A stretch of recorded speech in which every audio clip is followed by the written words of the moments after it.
I was kicked out of my house on Christmas Eve by my own mother. No, seriously. She handed me a garbage bag with my clothes in it, waved at the snow falling outside, and said, "Time for you to figure it out. You'd think I was some drug addict, some disaster of a daughter." Nope.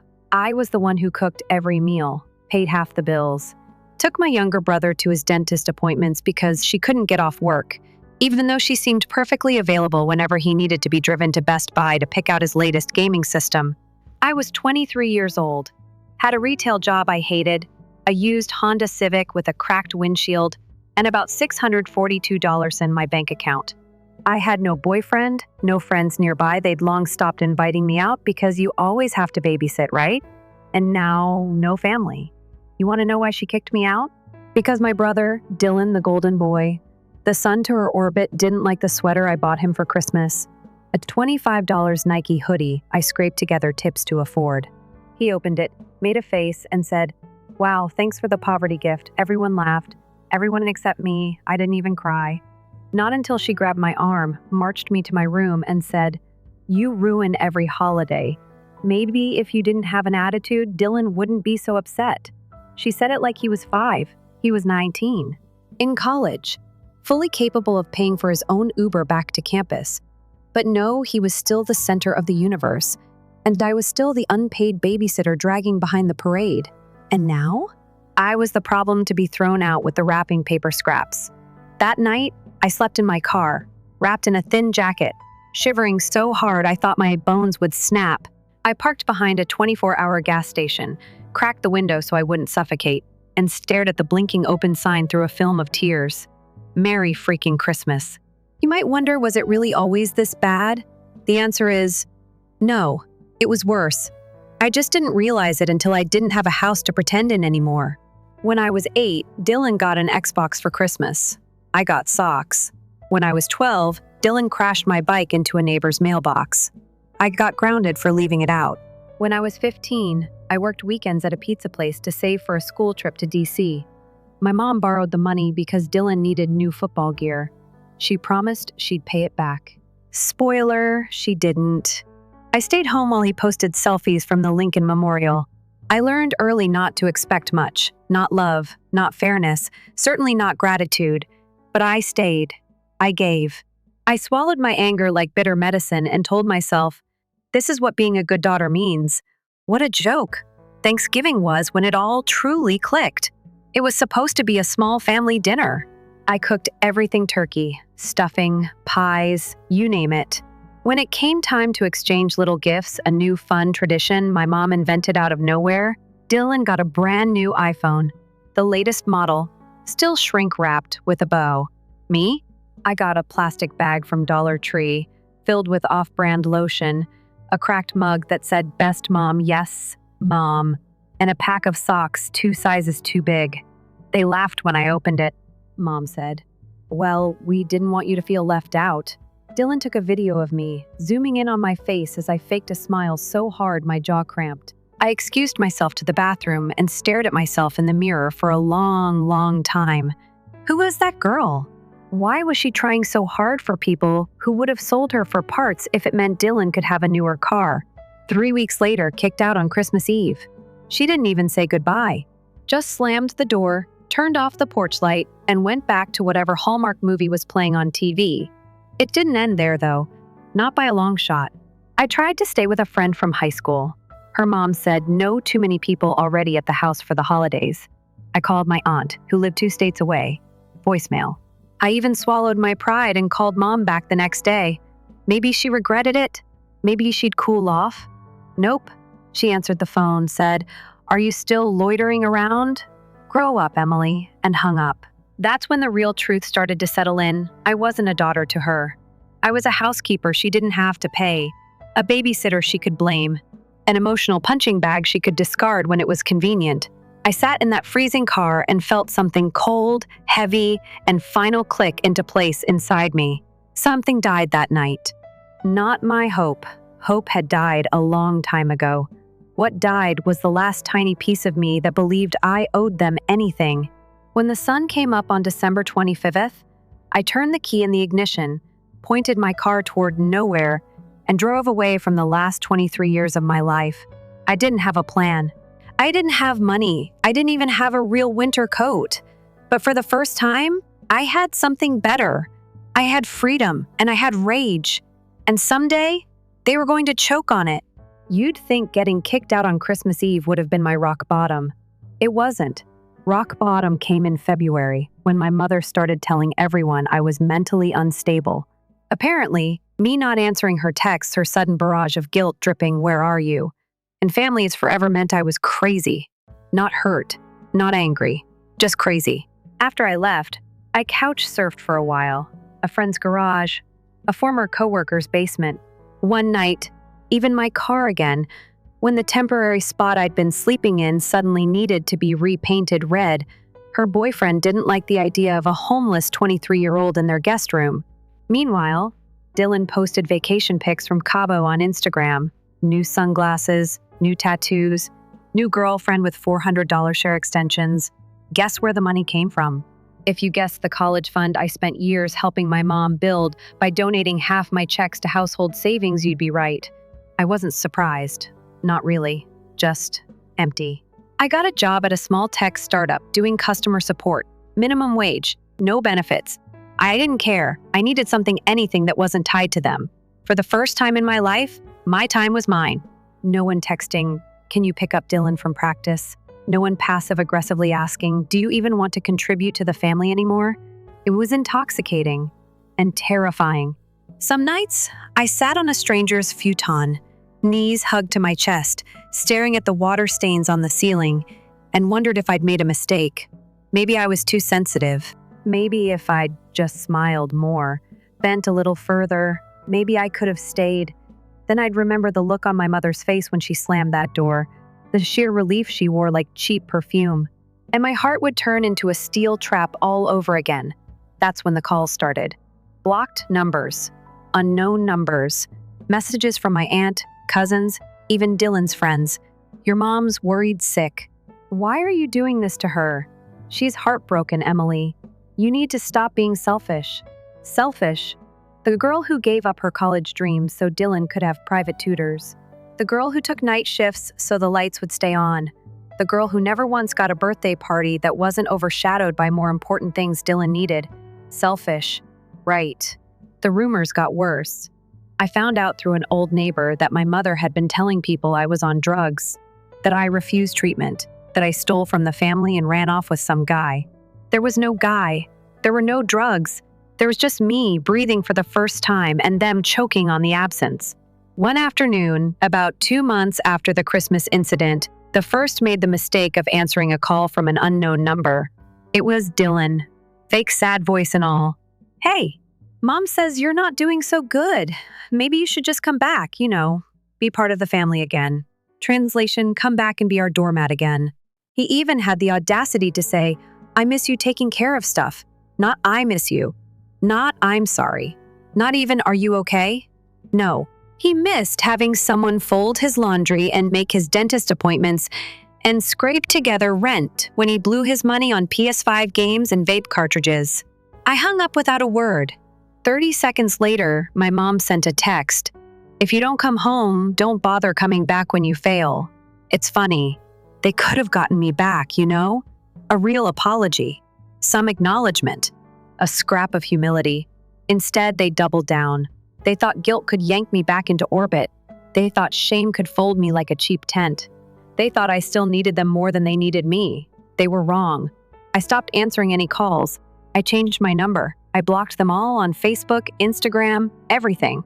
When my aunt tried to accidentally bump into me at the grocery store, all saccharine smiles, and "We just miss you so much," I stared straight through her like she was a ghost.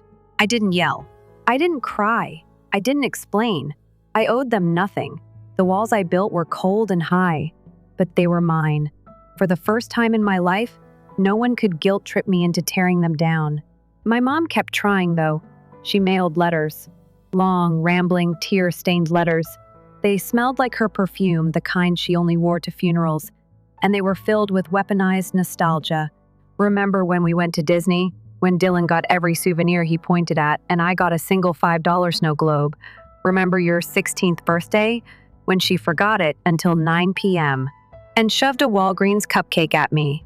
Memory after memory, twisted into evidence that I was the monster for walking away. Meanwhile, Dylan posted a GoFundMe for himself, college student in need. The description? My sister abandoned us. Anything helps. They needed money. They needed a scapegoat. And since I wasn't standing in the living room with my wallet open and my head bowed anymore, they needed to repaint the narrative. Fine, let them. I wasn't just walking away anymore. I was building something they couldn't touch, something they couldn't poison. I started learning, coding mostly, online courses, late at night, cheap certifications. I worked 60 hours a week at the startup. I spent another 20 learning everything about it, tech support, and cybersecurity. I bought used books off eBay for a few bucks and devoured them until my brain hurt. I wasn't just surviving anymore. I was sharpening my teeth.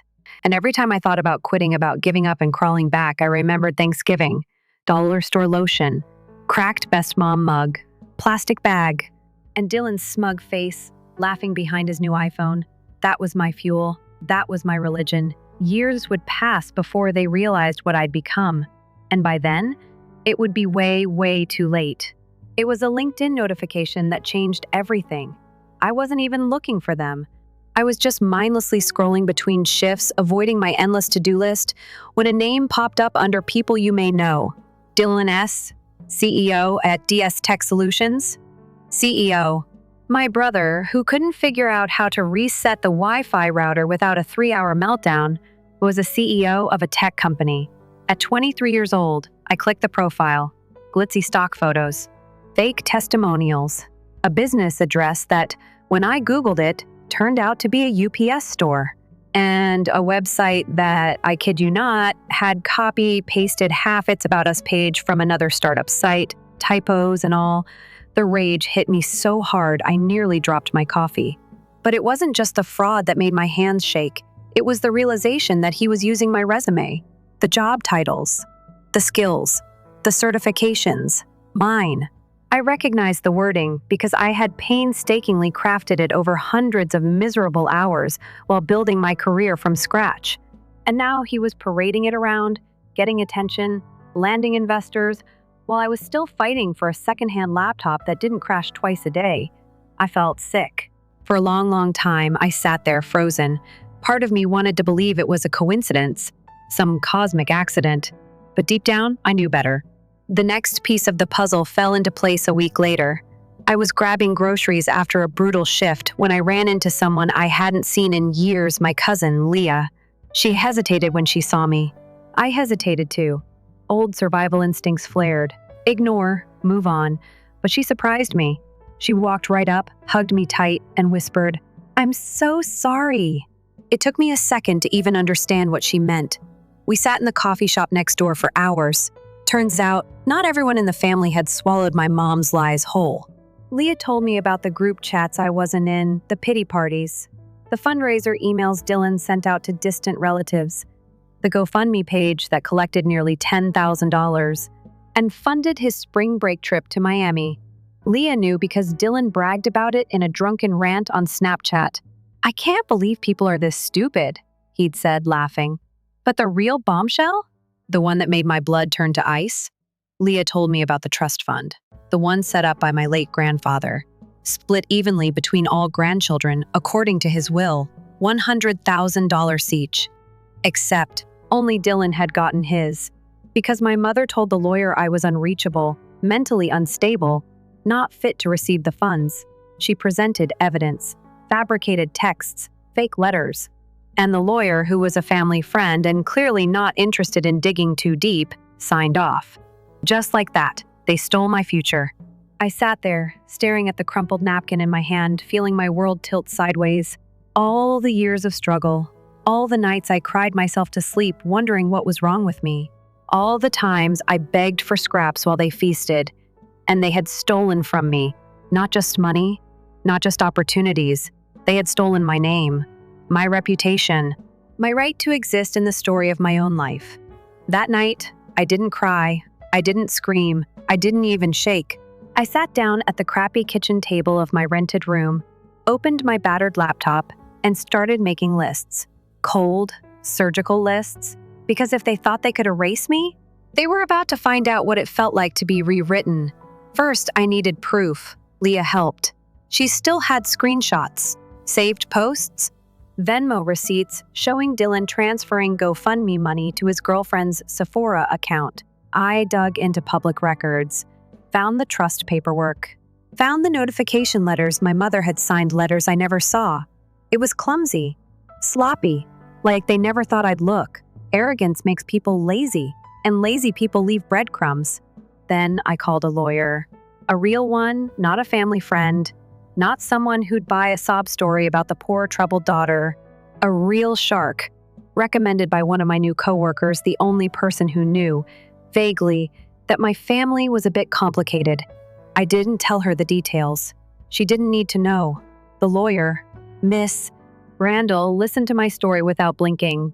When I finished, she smiled a cold little smile and said, "They're going to regret underestimating you." Over the next few months, I built my case. Every spare cent I earned went into the legal fund. Every spare second into sharpening the blade. Meanwhile, I kept my head down at work. Promotions came slowly. Raises trickled in. I took on side gigs, website building, consulting, freelance troubleshooting. I lived off ramen and adrenaline and the searing, nuclear promise that I would never, ever beg them for anything again. During this time, Leah became something I hadn't had in years: family. Real family. She didn't ask me to forgive. She didn't tell me to move on.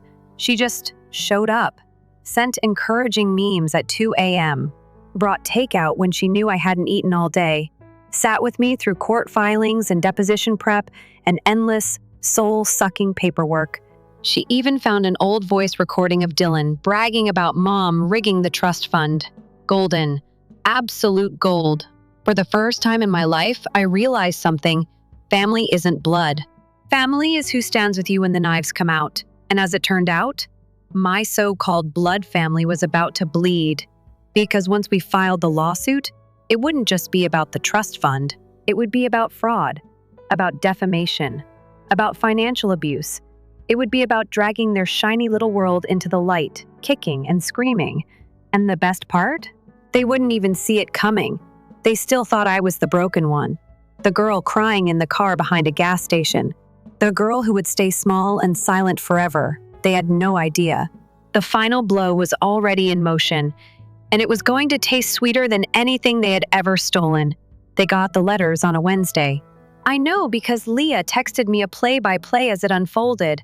3 separate certified envelopes dropped neatly into the mailbox, one for my mother, one for Dylan, one for the slimy family friend lawyer who signed off on the trust fund theft. Inside, not just a notice of the lawsuit, evidence packets, copies of texts, screenshots, financial transactions, voice recordings, legal citations with little highlighted sections that even a half-blind raccoon couldn't miss. A roadmap of their lies laid out in black and white ink. No warning, no mercy. By Friday, the meltdown had begun. Leah forwarded me the Facebook posts first. Mom's status update, betrayed by my own blood. Please pray for our family during this difficult time. Followed by a dramatic black and white photo of a wilted rose. Comments poured in from old family friends. Stay strong, girl. Kids these days have no loyalty. You don't deserve this. They didn't know the truth, but they would. Oh, they would. Dylan's response was even better. He posted a screenshot of the lawsuit filing like it was a badge of honor, claiming I was jealous and ungrateful and trying to destroy our family for clout. I didn't even have to lift a finger. His own arrogance did the work for me. Because you know what happens when you publicly claim to be a successful CEO? People get curious, they start Googling, they start noticing things like a fake business address, no legitimate clients, badly photoshopped press features, and when they dug deeper, they found the GoFundMe scam. Screenshots started surfacing, old classmates sharing horror stories. Even one of Dylan's ex-girlfriends chimed in. He scammed my dad out of $500 for a business investment that was really a trip to Vegas. Run, y'all. It snowballed fast. By Monday, Dylan had deactivated his Instagram. By Wednesday, his fake company website was down. By Friday, his so-called investors, aka gullible neighbors and college friends, were demanding refunds. Public humiliation? Check. Financial consequences? Double check. But the real symphony was happening in court. The trust fund fraud wasn't a slap on the wrist situation. It was criminal. Miss Randall, the human wrecking ball of a lawyer I hired, filed motions faster than they could cry foul. Depositions were brutal. Under oath, my mother folded like a house of dollar store cards. First it was, I didn't know Emily was missing. Then, she told me she didn't want the money. Then, I thought it would be better for Dylan to have it. Then, maybe I signed some things I didn't understand, each excuse more pathetic than the last. And Dylan? He tried to swagger through his deposition. Until Miss Randall played the recording of him bragging about the stolen trust fund. In front of the judge. In front of court stenographers. In front of his own lawyer, who visibly cringed and put his face in his hands. Watching the transcript afterward was better than Christmas. The final ruling took months. But when it landed? It landed hard. The judge ordered full repayment of my half of the trust fund, $100,000, plus 10% interest per year since the theft. Punitive damages for emotional distress. Legal fees covered by them, not me. A public statement of apology filed into court records. But that wasn't even the best part. The judge referred my mother and Dylan for criminal investigation on charges of fraud and perjury. The fallout was delicious. Mom lost her job at the dental office after the fraud charges became public. Turns out, patients don't like it when the office manager is facing a felony indictment. Dylan? He was banned from campus housing for conduct violations and had to drop out entirely when he couldn't pay tuition. No more Cabo, no more iPhones, no more CEO dreams. Just a trail of angry former friends and a rapidly decaying GoFundMe page that now served as a monument to his own stupidity. And me? I got my money, every last penny. Not that it could undo the years they stole.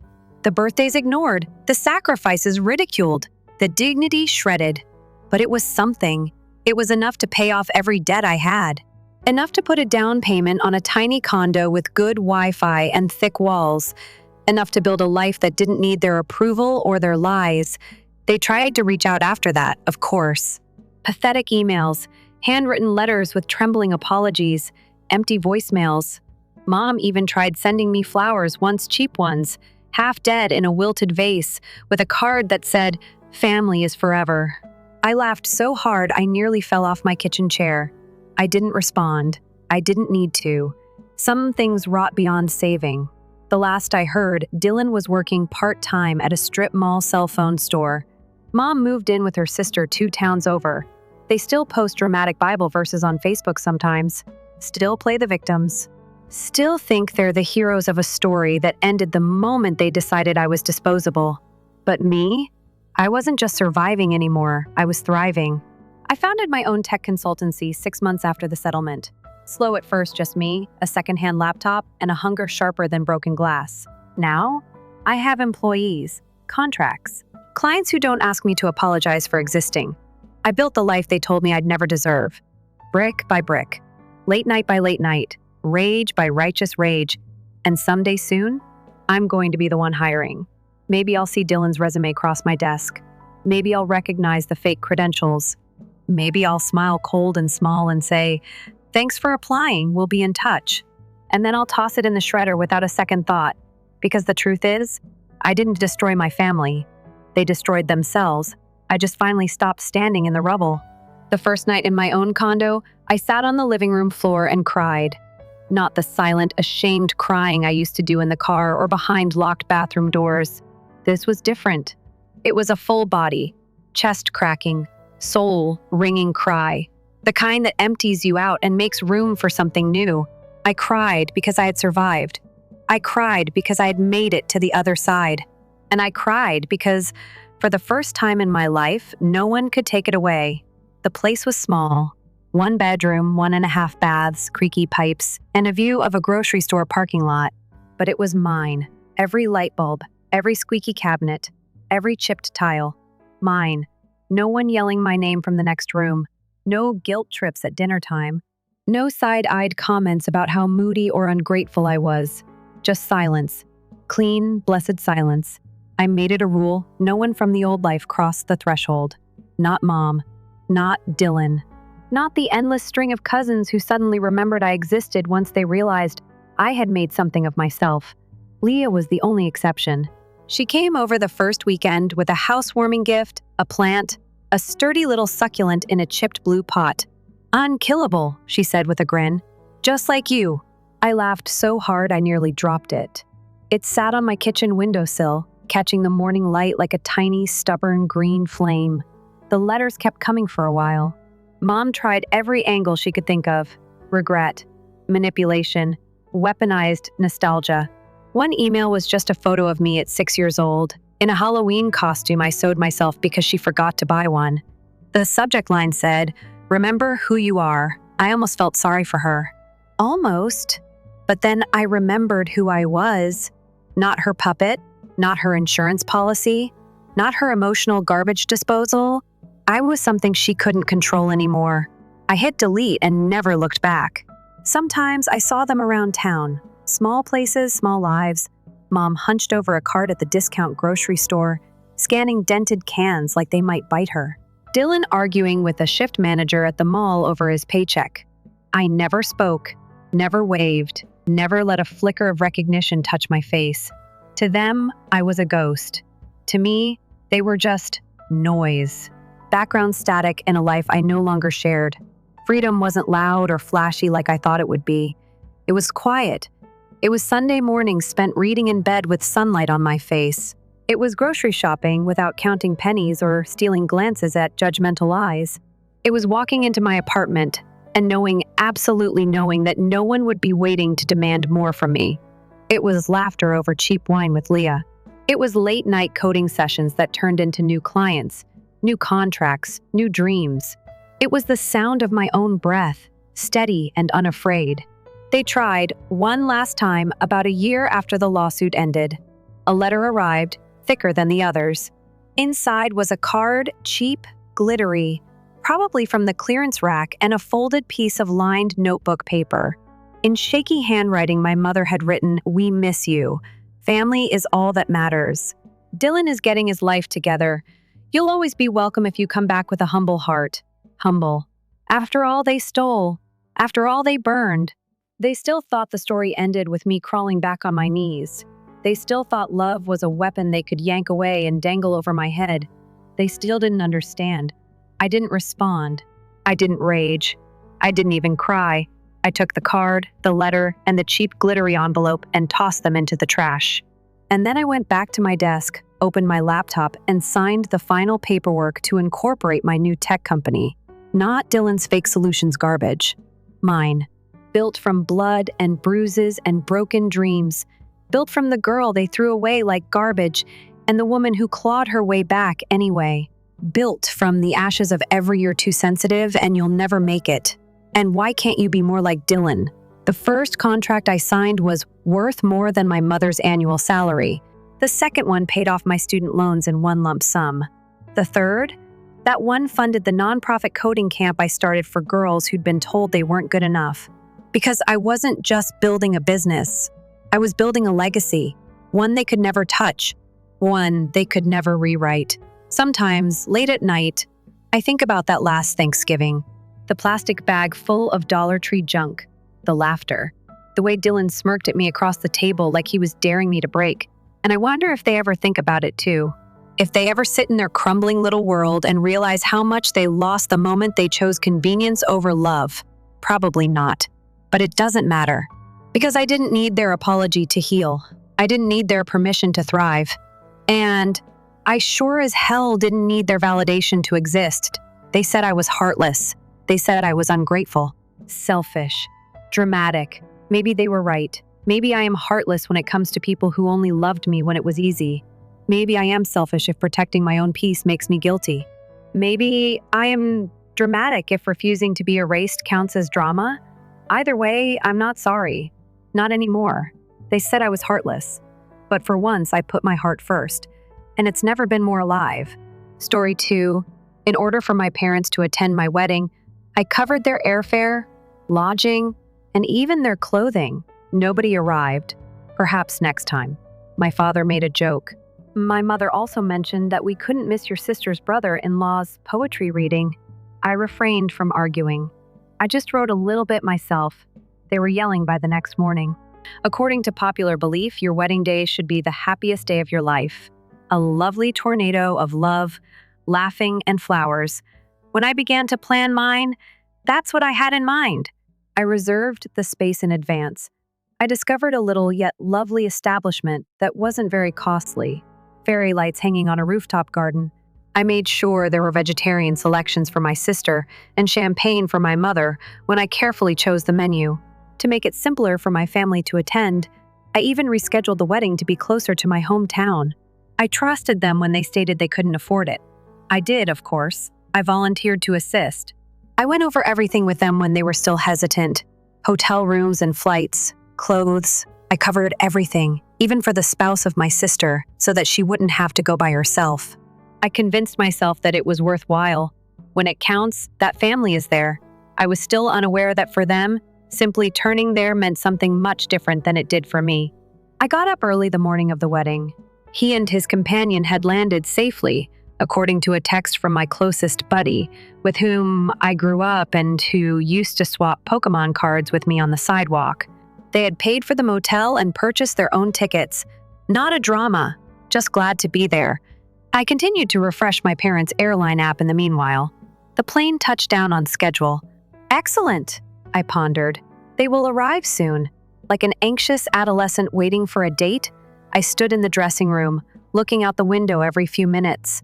At 3 o'clock, the officiant arrived, grinned softly. Just making sure we're prepared.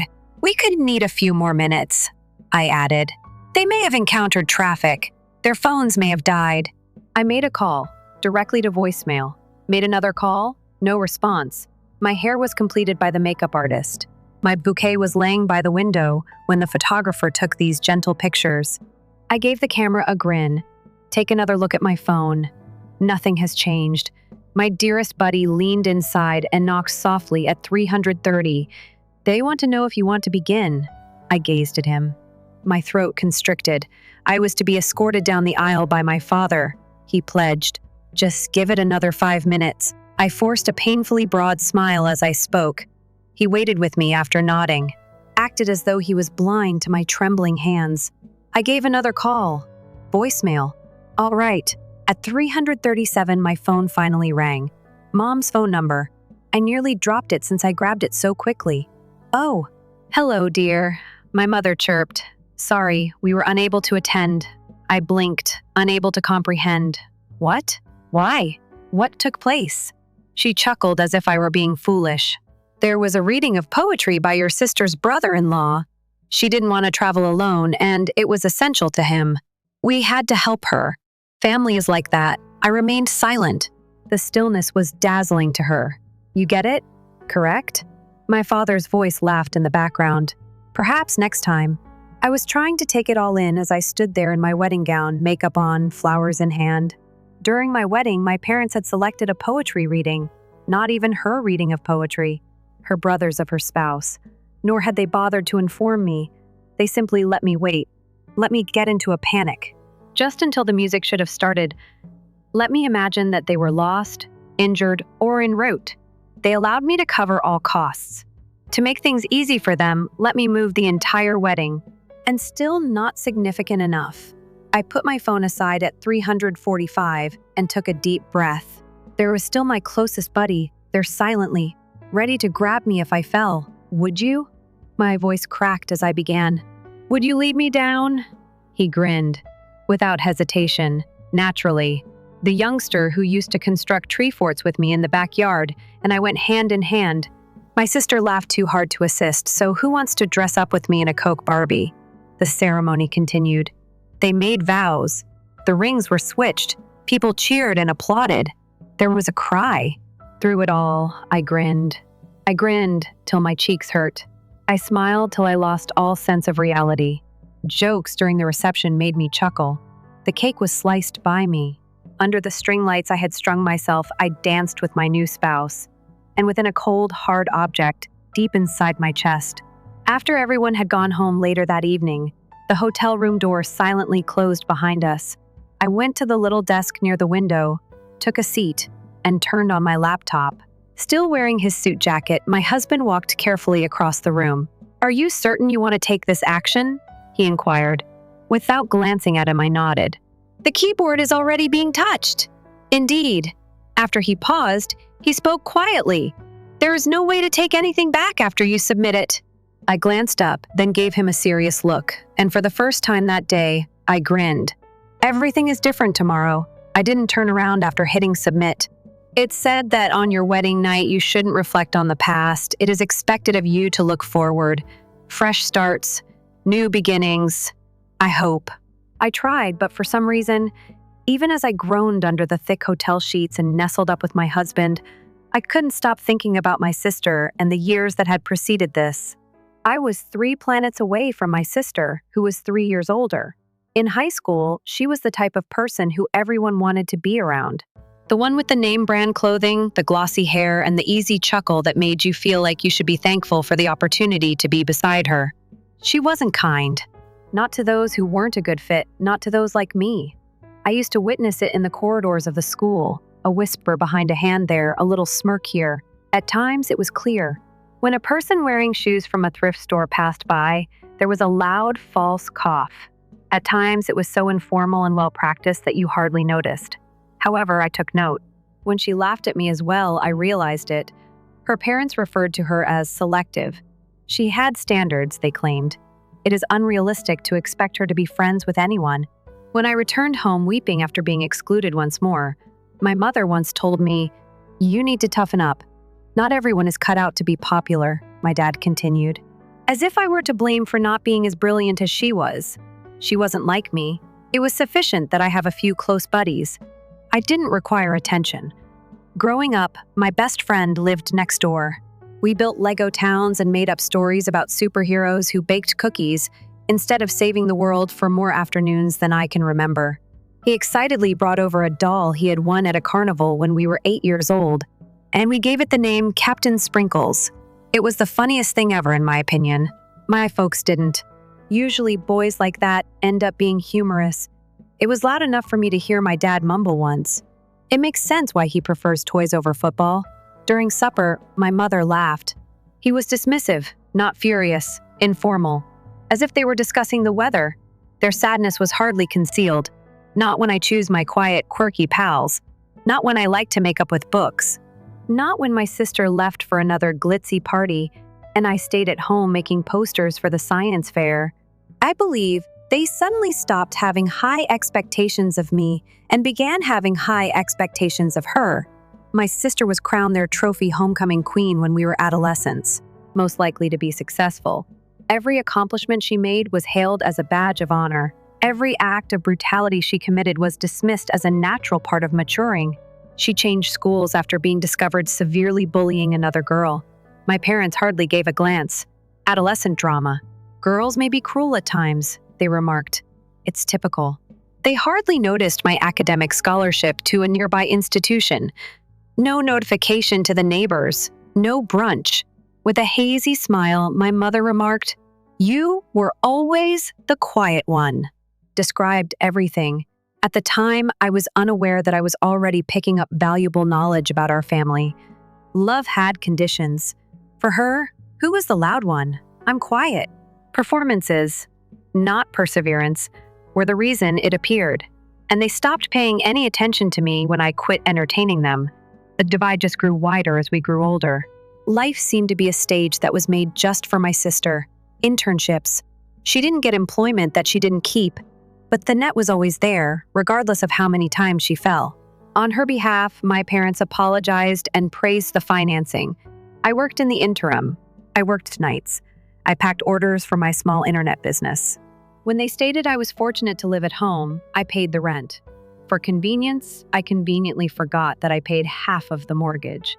Then I met him one summer, my spouse. The only person in a long time who didn't stare through me while my sister was around was him, a few years older. He inquired about my work rather than hers. He didn't interrupt me. Instead, he listened when I talked. He gave me the impression that I may be sufficient just the way I was. When my sister first met him, I witnessed it and fell hard. Interest flickered as quickly as a flash on a camera. She spun her hair the way she used to when she admired someone, smiled more broadly, and leaned a bit too near when she laughed. She later attempted to run into him without my presence. Even later, she sent him a message. A casual, well-practiced offer to hang together without the younger sister accompanying. Nothing particularly shocking. That should have been the end of it once he rejected courteously. However, it wasn't. She sobbed as she went to our parents a few weeks later, claiming to have been wronged. She said, "I noticed him first. It's unfair." She was already seeing someone else, but it didn't matter. Ignore the fact that he had never been hers in our family in the first place. Performance mattered more than reality. Since she was unhappy, I was the bad guy. For once, perhaps you should consider your sister's sentiments. According to my mother, family comes before a male. My father concurred. Nobody inquired about my feelings. Nobody gave a damn. Her marriage was her fallback option. He was rich, steady, in excess of generosity. Excellent. If genuine love was less important to you than choosing the appropriate last name for wedding invites. But she never stopped chatting behind closed doors. I made a compromise. He's wealthy yet dull. He believes he has won the lotto. The poor fellow. I listened to everything. The banter and the casual brutality. She had extramarital relationships. Occasionally, after a few beers, he boasted about it. What about my parents? They dismissed it with a laugh. It's difficult to be married. Once, my mother waved a hand. Boys are brittle, my father also added. Let her enjoy herself. However, I wasn't going to be the silent one tidying up her trash this time. Someone has to know the truth this time. Someone who wasn't worthy of being silently humiliated in private, like I had been for years. Perhaps it wasn't retaliation. Perhaps it was a show of unity. Perhaps I was just picking the side that no one else had ever picked for once. Why? I shut down the laptop, inhaled deeply. It would be different tomorrow, and I had no intention of apologizing this time. My phone was buzzing against the nightstand when I woke up, as if it were trying to get out. I'm still sleepy. I opened one eye to see the accumulation of missed calls. I didn't respond when I heard 6 from home, 3 from Mom's cell, and 2 from a number I didn't recognize but felt bad about. Rather, I turned over, covered my head with the blanket, and allowed the gentle hum of the hotel air conditioner to fill my ears. The new life rule: they can text if it is sufficiently urgent. The text did indeed follow. Give us a call right now. What did you do? Make this right. We must speak. Immediate. Without even reading the rest, I placed the phone face down on the nightstand. Across the room, my husband awoke. Hair, unkempt, shirtless, his wedding ring catching the morning sun. Everything okay? He murmured. Family's in crisis. I said, yawning. It must be Tuesday. He snorted and pulled the blanket over his head. By mid-morning, I had the first serious hint about what was happening. A communication from my relative who had the social awareness of a wet sponge. You heard your sister's spouse dipped mad. Her family's freaking out. Dipped? To phrase it that way was one way. The next several days saw the steady inflow of pieces. Following the poetry reading, it was like a jigsaw puzzle with half of the parts missing. Evidently, my sister's husband had viewed the message I sent, or more specifically, the compilation of screenshots, videos, and evidence that backed his wife through employment. She gave up leasing. She crushed fantasies she never realized, had never shown him any respect, had made fun of him, had betrayed him. I had heard that there had not been an immediate screaming match. Nothing but quiet. A prolonged, perilous stillness. The sort where the actual harm was not yet apparent. The repercussions became apparent in a matter of days. There was no big show when my sister's spouse moved out. By the end of the week, the divorce documents were filed. The invisible safety net accompanied him. My parents have never acknowledged that they require it. When unforeseen costs arose, he stopped making payments to my parents' business and, filling the gaps in their mortgage, ceased offering courteous justifications for their inability to pay their bills in full on schedule. It like someone shutting off a faucet. They were sipping from me without even realizing it. I took discreet action on my own and stopped the automated payments I had briefly put up 2 years prior. They unlinked my accounts, took my name off the pooled emergency fund, relocated my personal funds to a safer location where I wouldn't feel bad spending them, and covered some of their utilities, emergency dental treatment, and the cosign I had made for their vehicle lease. I kept it a secret. No major altercations. A silent disappearance. Financial ruin is a phenomenon that doesn't happen all at once. It seeps. The business invoices are paid late when the credit card minimums are missed. Then, rather of sending courteous reminder emails, suppliers begin phoning. Unfortunately, the bank then notifies you that your request for a second line of credit has been denied. Just as they had allowed their abuse of me to fester over the years, it was a gradual and agonizing process. Little betrayals, insults, and neglect added up until the foundation as a whole crumbled. I would often sit with it in the nights. The quiet, the lack, the odd pain of releasing oneself from something you've been pursuing your entire life. I had always imagined that it would be like falling over a cliff if I ever truly let go of my parents. It didn't. My ankle felt as though a weight had been unclipped. I wasn't going to fall. Even though I was floating, the pain persisted. There were times, quiet ones, when the sadness struck more forcefully than I had anticipated. For example, when I was writing thank you cards to visitors, I thought of sending one to my parents out of habit before realizing they hadn't been present. Or when I saw the small mother of the bride frame in my palm when I was at a store, I stretched out instinctively and foolishly, as if it still thought the correct people had given a damn. Or when a stranger observed, "You must have such supportive families," grinning at my husband and me, and I had to chuckle since my family just had their own egos to uphold. When you survive individuals like that, you develop a particular type of humor that becomes ingrained in your bones, not the type of dry fatigue that makes you laugh aloud. They were kind, of course. The sort you drink like pour coffee at 2 a.m. at a lousy diner. I'm just relieved to be elsewhere. Other adjustments also occurred, quiet ones. I became pregnant around 2 weeks after the wedding. In the little hotel bathroom, with my back against the wall and my heart pounding somewhere close to my ears, I gazed at the test. There was no plan, not quite impromptu either, just sooner than we anticipated. I spent a lot of time sitting there. The world slanted slightly around me, palms flat against the cool tile. My husband just grinned, drew me in, and said, "We're ready." When I informed him, "You're prepared," and I believed him for the first time in a long time. Even when the emails and messages began to come in, I kept it a secret from my folks. Certain news isn't the property of those who wouldn't be pleased for you. Some achievements are too valuable to give to others who merely want to use them as leverage. In the meanwhile, things became worse for them. I wasn't deaf, but I also didn't seek out updates. Cousins engaged in gossip. Curious texts were delivered by old neighbors.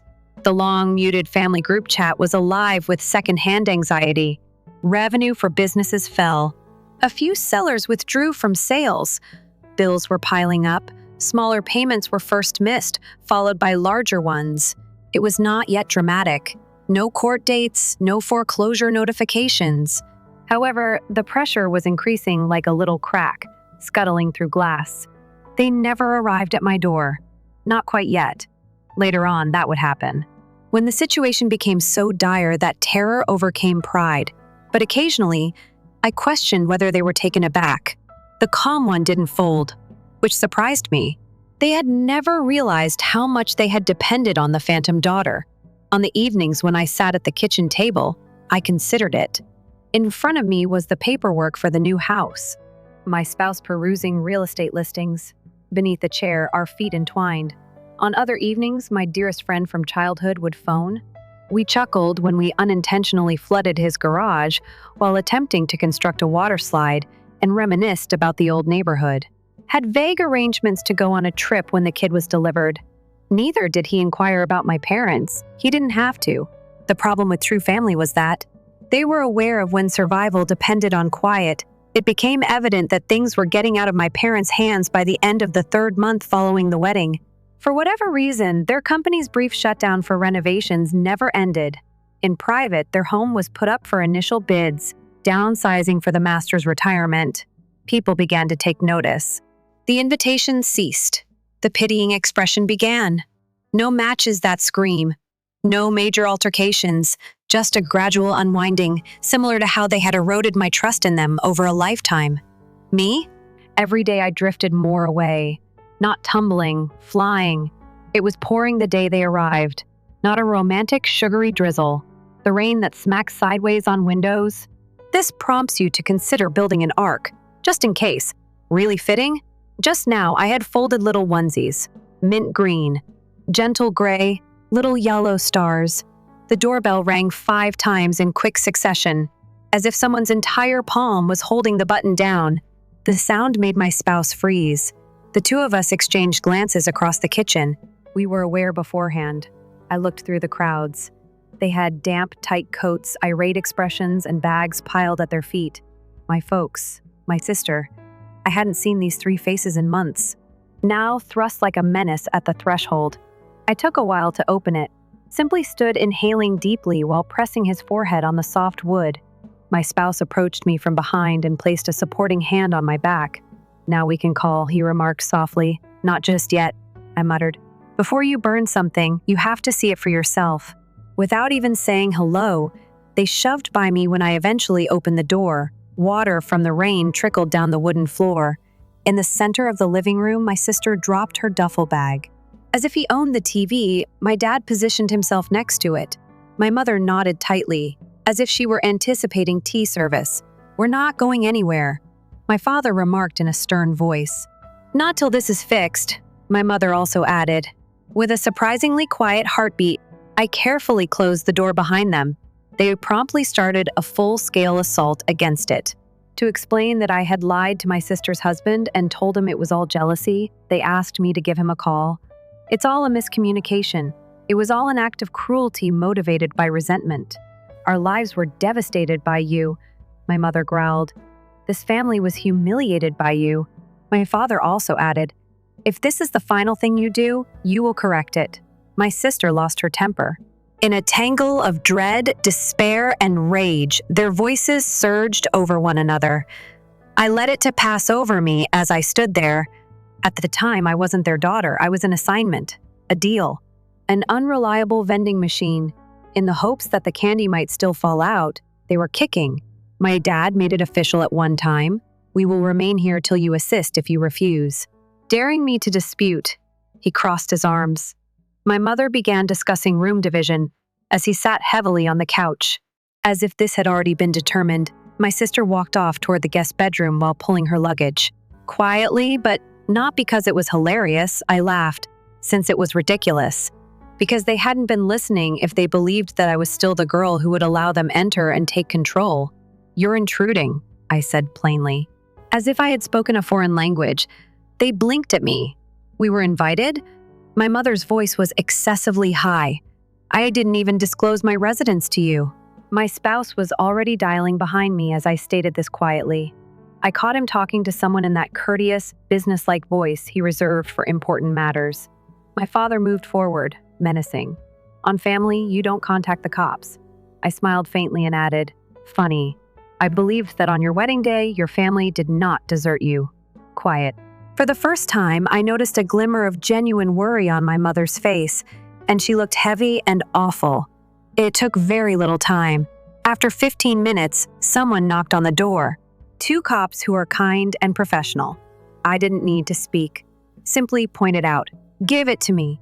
Only my husband's and my names appeared on the leasing agreement on my ID. My sister and dad were asked to leave by the cops, allowed them time to quietly pack up. Naturally, my sister let out a scream, said that I lacked empathy, said that I was ruining the little family I still had. My mother sobbed. After my dad shouted threats under his breath, they finally departed, carrying their drenched luggage back into the rain while being watched calmly by 2 very patient police officers. I collapsed onto the couch, suddenly worn out, as the door closed behind them. My spouse sat next to me, warm and quiet. Like a gentle reminder, the baby kicked. Now, this is his family, not them. We later relocated once again and discovered a home further away, more in line with the life we truly desired. We did not send out a change of address. Few individuals were aware of our location. When my best buddy and his partner came to visit, They occasionally brought amusing presents and stories about their travels and late-night dining in other locations. I had envisioned a simple existence with my folks, encouraging, without conditions. I constructed it somewhere else. Through shared contacts and distant cousins, I was able to strengthen it. I heard about my parents' fondness of boasting about the house and the repercussions. Sold for a loss, the company has left. The sibling who was consistently too wonderful for bad things. Blaming everyone but herself, she is now collapsing on couches. I didn't make contact. Not after the divorce was declared final. Not at the time of filing for bankruptcy. Not when all the posts on social media vanished like wine poured on a dusty floor.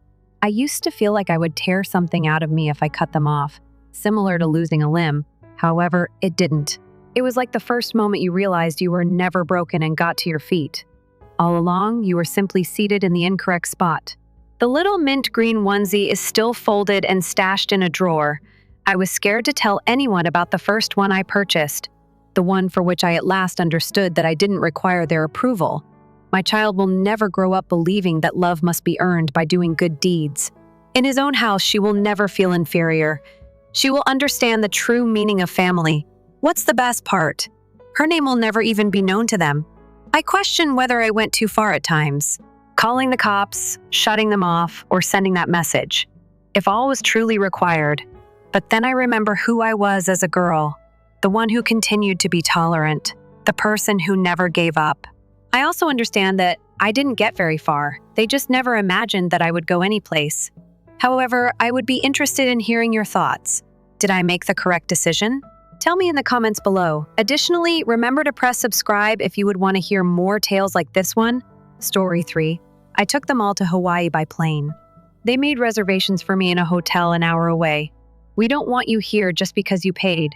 I didn't dispute when my brother made a joke. Simply left something in the hotel safe while grinning. They screamed when they discovered it. It was meant to be the excursion that made all the difference. I had organized an actual family trip for the first time in years. It was a leisurely long weekend in my flat. Thanksgiving wasn't a tumultuous time when everyone shouted about politics. A beautiful, leisurely sunset. An excursion that creates memories. I planned it for 11 months. No hyperbole. I made folders. I created spreadsheets. I looked into credit card points and group prices. I cross-checked shoulder season weather patterns, evaluated beaches based on kid-friendliness and accessibility, and contrasted resorts. To be sure I wasn't being duped, I even paid a tiny consultation charge to a travel agency.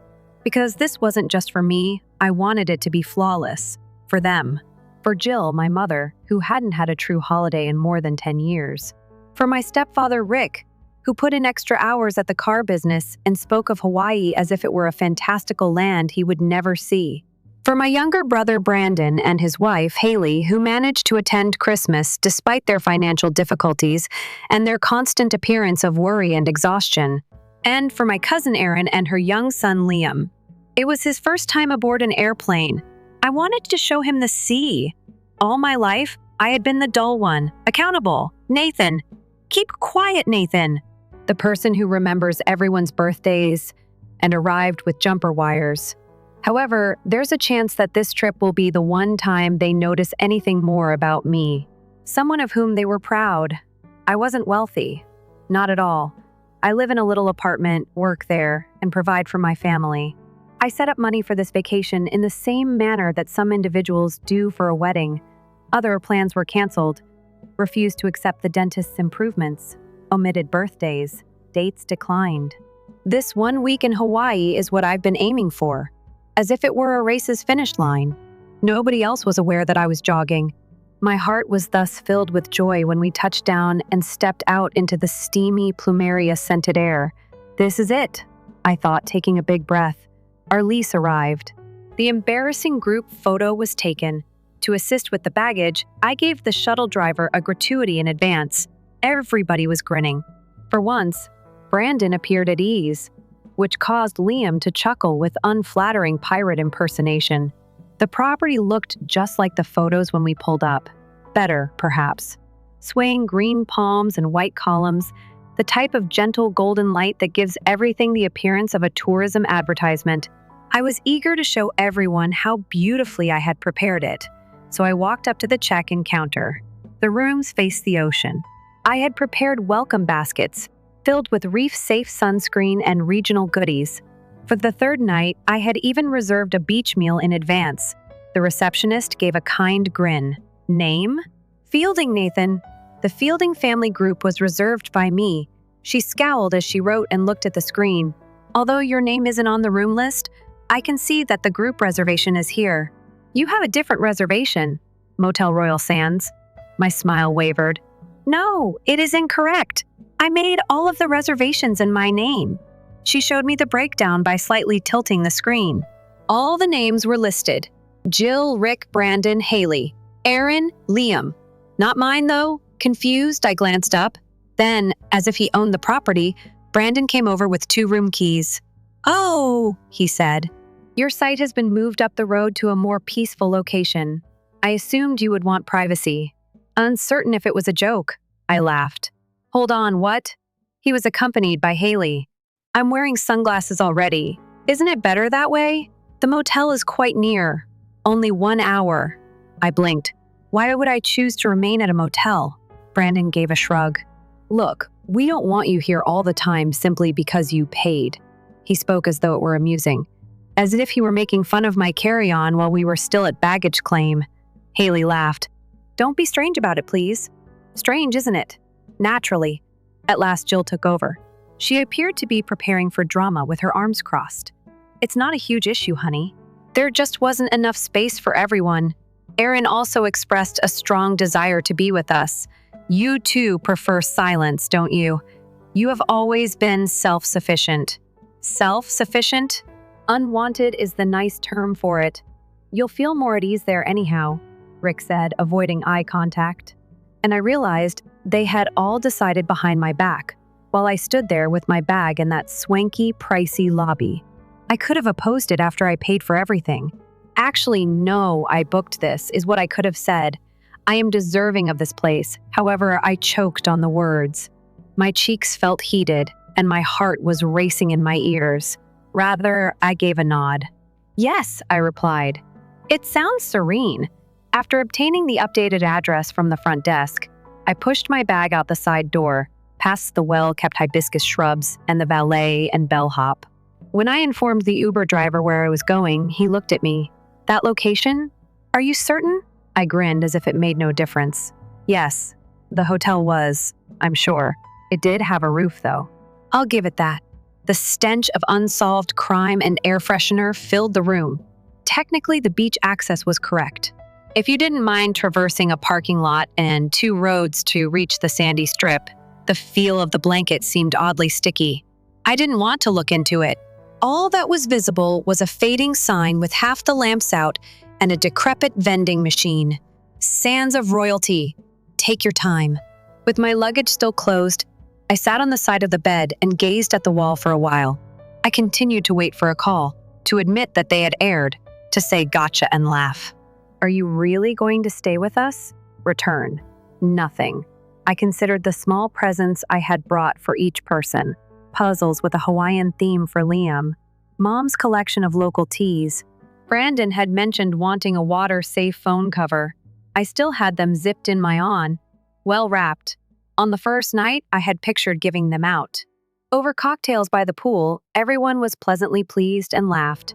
I was alone myself instead, listening to a couple in the adjacent room quarrel about whether the kid resembled her ex more or not. I put on my flip-flops and had a shower. I found it difficult to unload. For some reason, I woke up early the following morning and took another Uber back to the resort. That the atmosphere had changed. Perhaps they had had time to see how foolish everything was. They could recall who made the travel arrangements today. I may be seated at the table.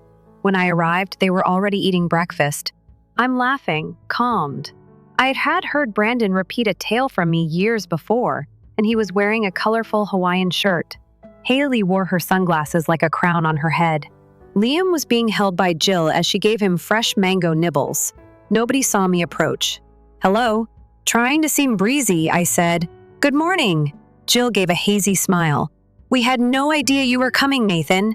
I said. I thought I'd catch up with you all. What's planned for today? Rick gave Brandon a quick look. We're considering going to the beach. The trek later, perhaps. I gave a nod. Where should we meet? Haley's head cocked. Oh, well, we assumed you would choose to be independent. I covered the cost of the group's snorkeling excursion. Quietly, I reminded them. Isn't it too? Brandon chewed while he spoke. We may simply forego that. Instead, Aaron would like to take Liam to the aquarium. I was about to speak when I opened my lips. However, what? I knew Rick detested boats, but he agreed to attend since Jill was thrilled that I had laminated itineraries prepared for everyone. So I spent hours making reservations just for them. I'm still foolishly snuggled in my backpack, I said cool instead. Whatever is effective. The table was completely occupied. They have great coffee, Haley replied, pointing to the pool bar. In case you wish to see something. I gave another nod. Then, before anyone could say another thing, I turned to go. They wouldn't have, in fact. With sunglasses on and towels slung over their shoulders, they were already heading for the beach as if I didn't exist. However, I made a silent left turn into the resort lobby rather than going to the pool bar or the shuttle stop. Like a wall, the air conditioner struck me. After the heat outdoors, it was nearly too chilly, yet it was beneficial. It gave me mental clarity.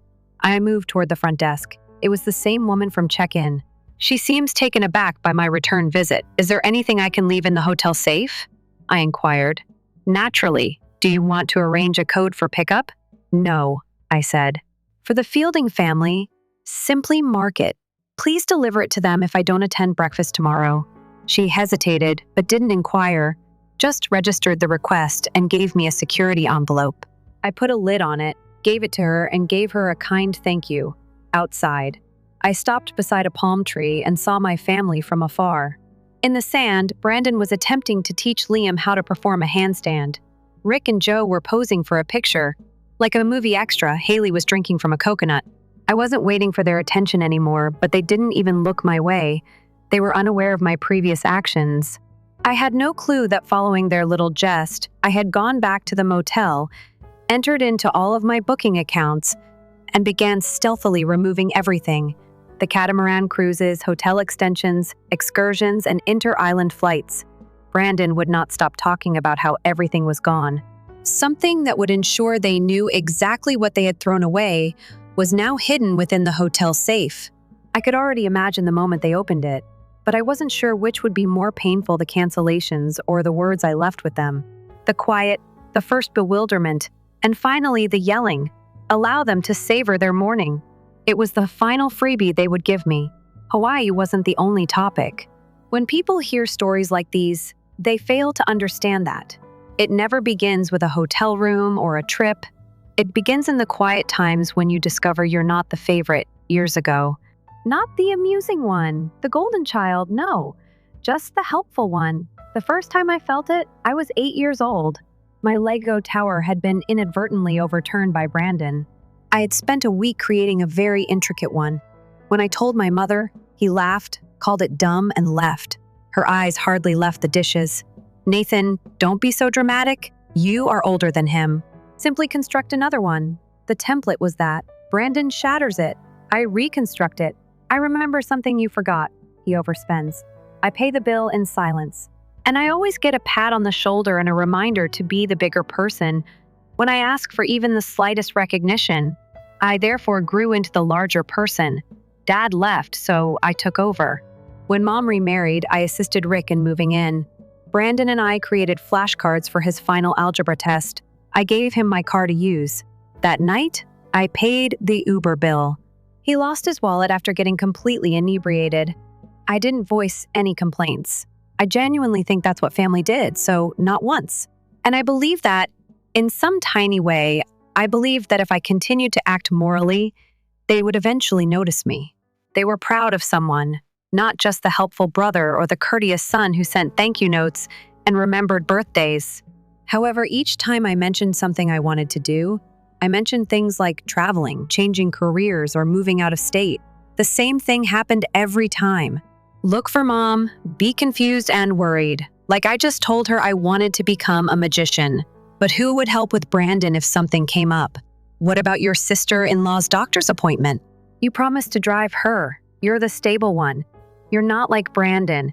He's sensitive. Sensitive? That was the word. They used to excuse everything when he yelled at me for forgetting to pack his charger for a weekend trip. Sensitive.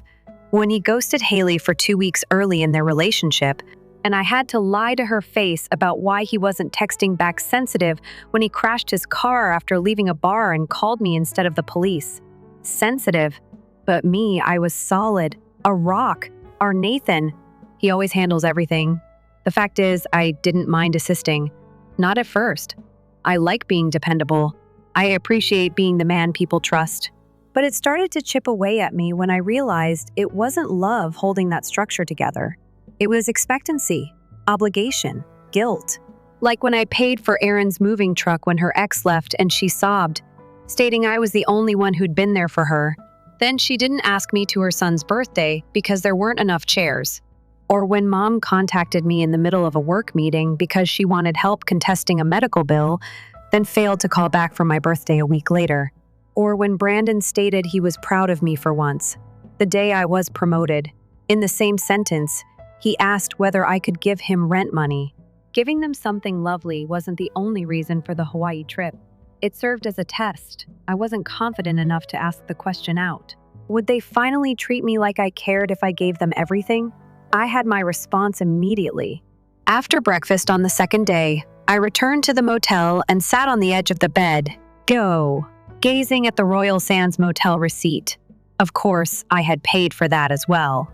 I had paid the price when I was sent there, even though it wasn't in the original plan. Why wouldn't I? I do that. I felt the type of silent rage that doesn't appear on your face as I gazed at the $186.72. It simply becomes ingrained in your bones. I opened my laptop at that point, signed in, pulled up the itinerary for the trip. I was more knowledgeable than my own job schedule. I called off the snorkeling excursion. Interland flights to Maui were canceled. Mom claimed the helicopter flight was too much, so they called it off. But she privately boasted to her church group about it. Canceled the rental car I had booked for the day vacation that Brandon and Haley were taking. After that, I went into my inbox and deleted all of the stored traveler profiles, save for mine. I requested that my card be taken off the account for any upcoming incidentals and a brief note to the resort's billing office. It was similar like turning off switches in a house I had left. I went back by the resort later that evening to see if I could sense anything, not to spy, anger. I'm sorry, jealousy. Rather, I experienced clarity. They were drinking and joking while they sat by the pool. Brandon was presiding over the court. Naturally, narrating a tale that might or might not be true. Rick's arm was around Jill's shoulder as she wore a shawl, and they both shone in the dim light. I was not in that picture, but I could have been. As usual, I remained there for a minute, unseen. Then, instead of going back to the motel, I turned and headed back toward the road. Not yet. I wasn't finished. I had no intention of arguing. I had no intention of begging. I intended to allow them to walk straight into it. As they arranged their ideal day, let them enjoy their beverages. Let them believe that I was still recovering at a low-cost hotel. They were unaware that the rug had already been removed from underfoot. I hoped that the yelling would be loud enough to reach the coastline when they opened the package. At 9:12 a.m., the first communication arrived. The next day, "Are you around, Nathan? Your name does not appear on the catamaran manifest. Has the tour been canceled?" Erin sent it, courteous. Perplexed. I'm still holding out hope that this was really an error. I didn't answer. Brandon phoned at 924. I saw the screen come on once and then go off twice. A group text message appeared at 928. "Did you call off our helicopter flight, Brandon?" I poured myself another cup of hotel coffee and placed the phone face down on the nightstand. Burned. Bitter. Excellent. Sometime after breakfast, I suppose the resort personnel would have given it over as soon as they opened the envelope. Just how I requested. I think someone murmured, "Weird," and shrugged. Perhaps he left a thank you letter and, without thinking, tore it open. The video would then begin. It's just me, sitting quietly and neatly on the hotel bed. Hello. You already know that something is amiss if you're seeing this. Your remaining travel has been canceled. All flights, excursions, hotel extensions, costs, and plans have been deleted. Before you inquire why, I'll spare you the trouble. Because you didn't want me there, you made reservations for me at a motel an hour away. Despite not being a member of the family, you made jokes about how I paid. You expected me to remain silent, as I always do.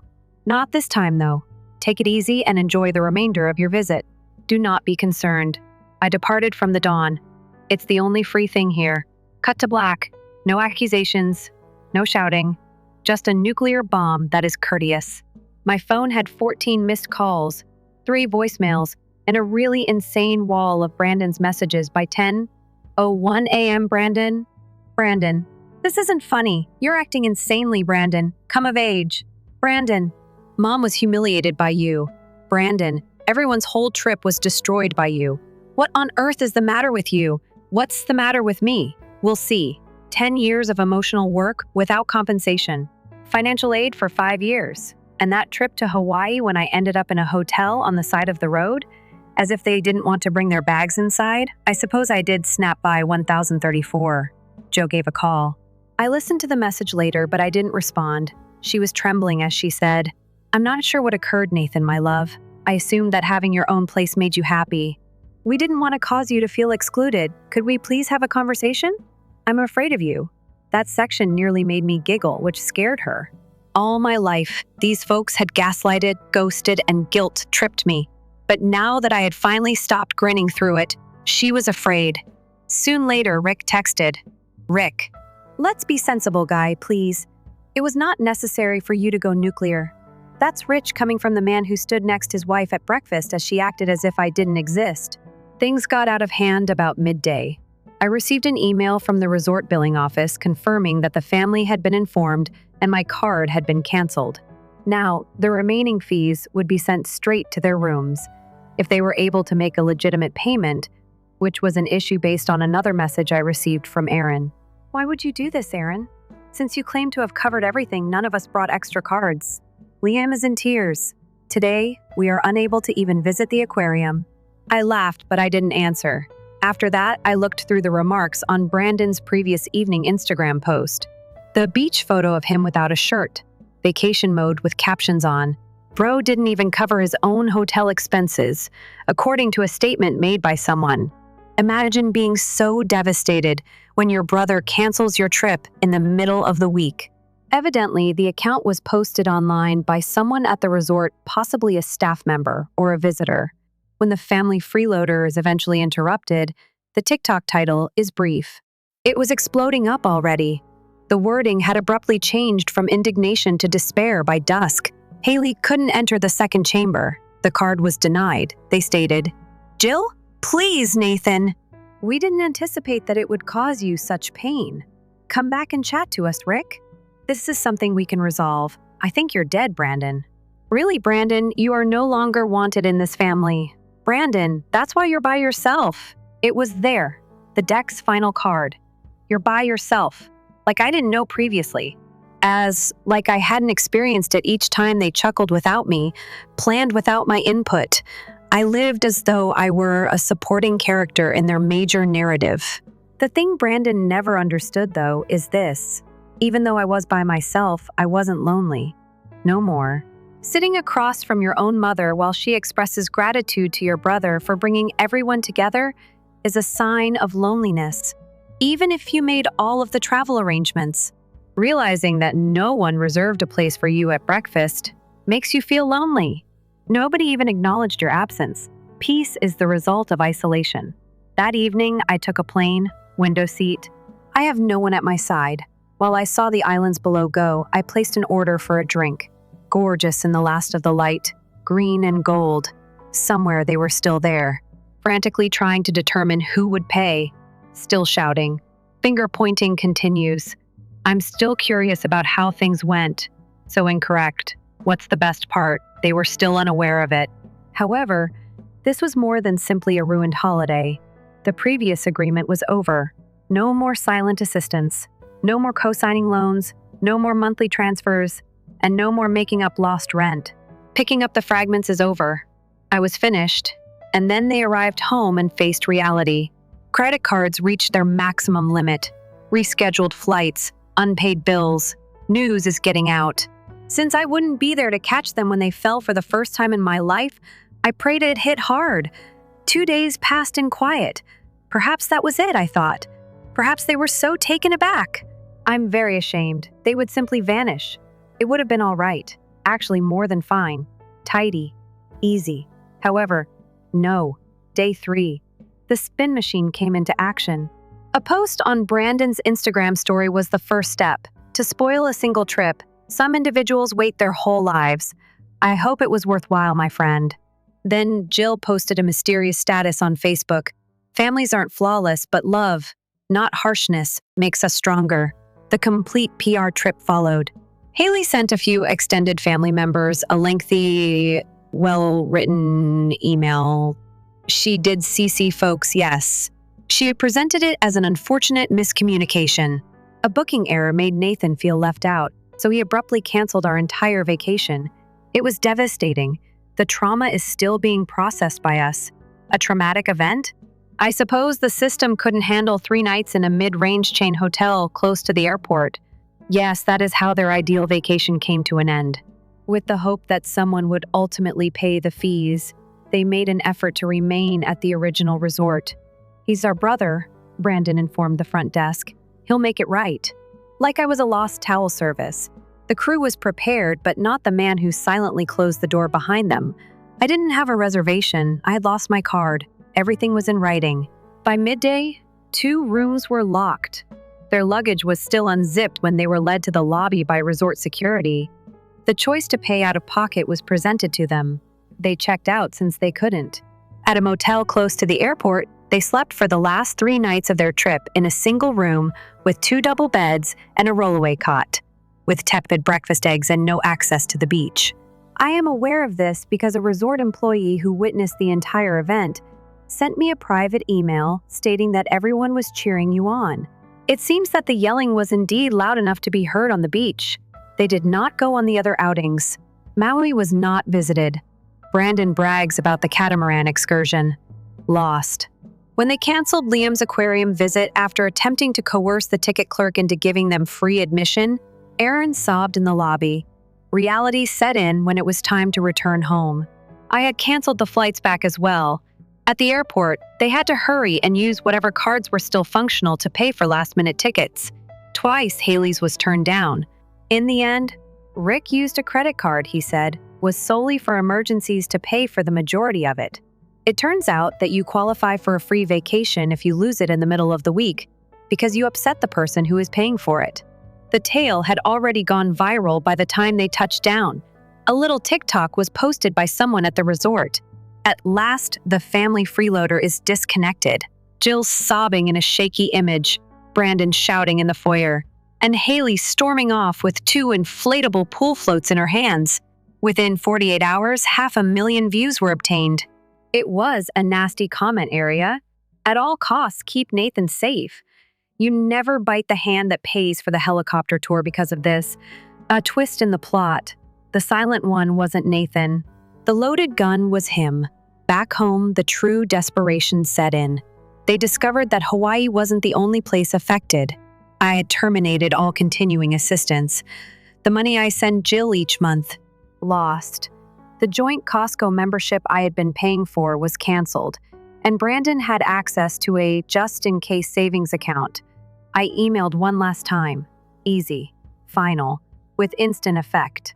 I am no longer supporting any of this family financially or logistically. Please don't get in touch with me unless a lawyer is involved. That didn't sit well with them. Rick texted me passive-aggressively and included an image of a credit card bill. Your mom is having a lot of trouble, Rick. Could you perhaps assist? For her benefit? I didn't respond. Brandon captioned a picture of him and Jill sitting at a cafe. Family is meant to be forgiving. Once more, the remarks backfired.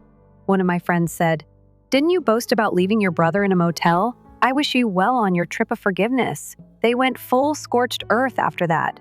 They tried to spread the myth that I had overreacted, that I had always been emotionally unstable, and that the entire situation was a part of a lengthy pattern of control by calling around to common acquaintances and extended family. If I hadn't previously made the video public, it could have succeeded. The original clip, which I had placed in the hotel safe, was posted. For context, it was only slightly altered. Just the facts, no comments. A clear message in a calm voice. I was not wanted by you. You are now on your own. The remainder was handled via the internet. A few of their pals ceased phoning. Jill lost her job as a part-time bookkeeper, someone who didn't want their little business to be associated with controversy after watching the video. Aaron's former partner used the circumstance to support his claim of full custody, pointing to his emotional instability and humiliation in public. Brandon attempted to speak his truth on a podcast. It had 2 dislikes and 4 views. In the meantime, I was doing well. I made travel arrangements to Kyoto. Only me. No group conversation. No guilt. I slept better than I had in years, ate noodles at alleyway shops, and strolled among cherry blossoms. I began creating a new life with a smaller social group of calm individuals who appreciated my kindness. Not because it was my first time being convenient. I wasn't the building's pillar of support. All I had was freedom. 2 months later, Jill sent me her final communication. You despise us, I know that. All I ask is that you never forget that we are still your family. After staring at it for a while, I typed a line that had once had meaning and pushed submit. 9 months have passed since the trip without my assistance. Things quickly fell apart. Rick and my mom had trouble nearly right away. As it happens, I had been secretly maintaining their budget for longer than I had thought. To make up for what used to come for me, he took on gig labor. After a few unpleasant chats about how things went in Hawaii, she stopped taking calls from family members. In a few weeks, Brandon spent his final emergency savings. Haley and her sister moved in together, just until he attempted crowdsourcing to get out of his rent problems, and things stabilized. It didn't work out. Maybe don't ditch the guy paying for your vacation next time, was one of the most popular comments. Erin attempted to co-sign a loan. The family didn't want to touch it. She was living with her mother and working in retail when I last heard from her. I refrained from boasting. I didn't make contact. I simply moved on. When you quit footing the bill for everyone else's mayhem, serenity turns out to be both peaceful and reasonably priced. But now I'm wondering if I went too far or if I was correct to finally draw the line. Please share your thoughts in the comments section. Remember to subscribe if you'd want to hear more tales like this one.